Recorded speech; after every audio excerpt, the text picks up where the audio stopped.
1971 yılında kimliği bilinmeyen bir adam, Seattle'dan Portland'a giden bir uçakta ortaya çıktı. Üzerinde takım elbise vardı ve kendini Dan Cooper olarak tanıttı. Uçağı kaçırdığını ve para fidyesi istediğini söyledi.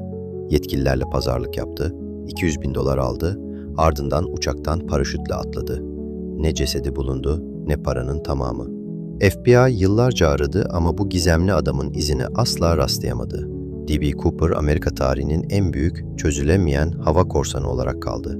Onun gerçek kimliği ve kaderi hala bilinmiyor.